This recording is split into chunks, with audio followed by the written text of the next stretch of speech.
Today, we are going to look at Zapier Agents and MCP servers.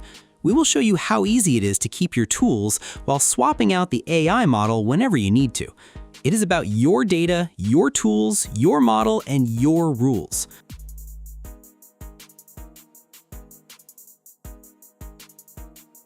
Recently, we've seen several bad situations that every person building software needs to think about.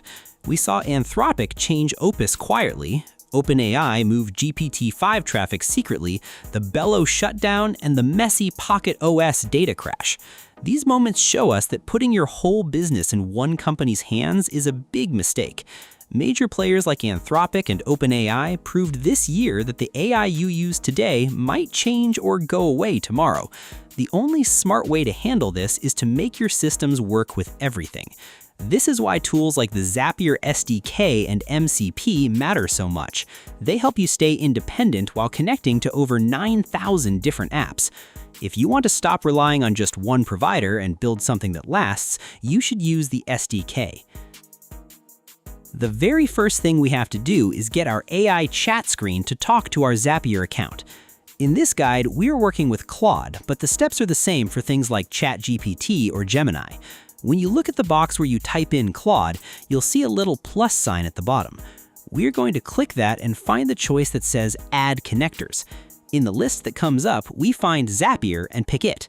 This is when we connect the AI's smarts to the actual tools we use for work every day.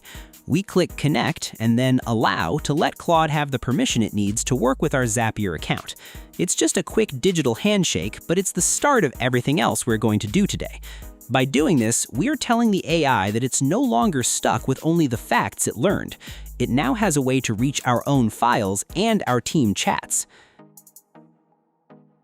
With the connection done, we need to go to a special website to pick the tools we want to use, called the MCP server. We go to mcp.zapier.com to get everything ready. We start by clicking on a button to make a new server, and we pick Claude because that is the AI we're using right now. This is the part where we get to build our own helper exactly how we want it. We can look through a list of over 8,000 apps like Google Drive, Slack, and Zoom to find the ones we need. When we add these apps, we have to be very careful about what we let the AI do. For every app, we check the boxes for only the things we want the AI to be able to finish, like finding a paper or sending a quick note. A great tip is that if you're scared the AI might mess up, you can just leave the delete boxes empty. This makes sure the AI can never accidentally throw away anything you need to keep. To finish, we make sure each app is linked to our own private or work account so that everything stays safe and works perfectly. After we've sorted out our apps and set the ground rules, we need to wrap up the connection so Claude knows the toolkit is good to go. We head over to the Connect tab at the top of our Zapier MCP dashboard. You'll see a button there that says Add to Claude, and we just click that to send all our settings straight into our chat. If the button happens to act up, there's an integration link right there that we can just copy and paste ourselves if the app asks for it. To make sure we're actually ready to roll, we go back to the Claude chat and hit that plus sign again. We're just checking to see if the Zapier switch is flipped to on.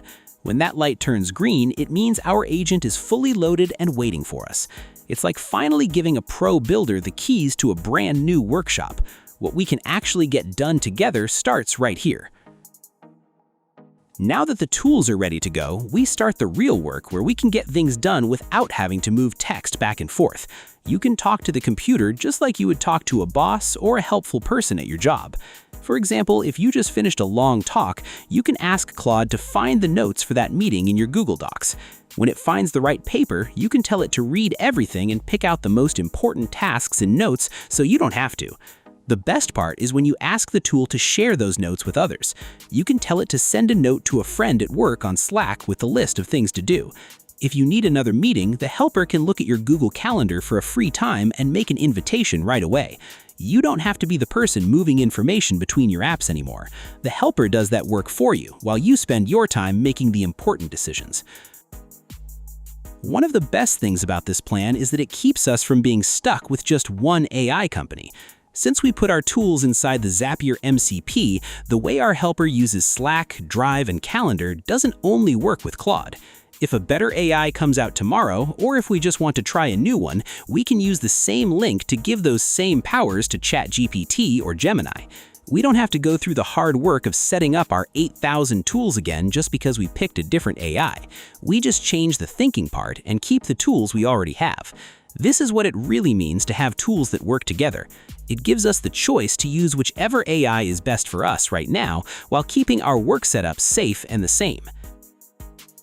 To wrap things up, we believe Zapier Agents and MCP servers are the best way to get your time back and stay in control. These tools stop you from being trapped with just one company and let you build a work plan that follows your rules. If you want to stop the annoying work of moving text by hand and start using your tools for real, try this setup today. We hope this video helps you learn how to make your work easier. Tell us what you think in the comments down below. Thanks for watching. Please like, share, and subscribe to see more software insights like this.